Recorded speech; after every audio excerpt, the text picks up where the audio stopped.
The United States government has been criticized for lifting sanctions against Burundi despite no change to justify the move. The decision by the US was criticized by the president of the opposition movement for Solidarity and Democracy, Alexis Sinduje. Les citoyens meurent chaque jour. Les rapports des droits de l'homme en parlent.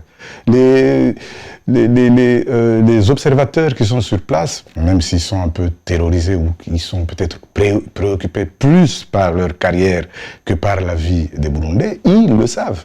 Donc ce n'est pas, je ne vois pas de différence entre, je vois pas ce qui a changé au Burundi, sauf par les yeux des Américains eux-mêmes, et eux, ils ont leurs critères. Hein. Ça, les critères, ils ont leurs critères, et leurs critères ne sont pas les miens.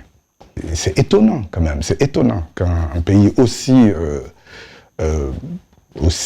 puissant puisse regarder la question du Burundi avec des yeux très, très réducteurs. Qu'ils le veuillent ou non, ils seront obligés de dialoguer, ils seront obligés de négocier, le gouvernement burundais.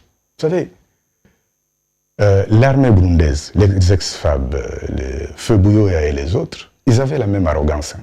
Ils disaient toujours, on a terminé, on ne va pas négocier, etc., etc. Ils ont fini par négocier. Ils vont négocier. Qu'ils le veuillent ou non, ils vont négocier. Personne ne gagne contre l'OTAN. Personne ne gagne contre l'OTAN. Pour des combattants de la liberté, ils se battent pour l'avenir de notre progéniture.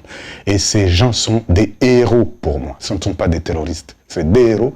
Ils se battent pour l'avenir de notre pays, pour la liberté, hein, pour un peuple qui a un choix. Il faut donner des choix pour le peuple. Et donner des choix, ça veut dire que Red Tabara évolue.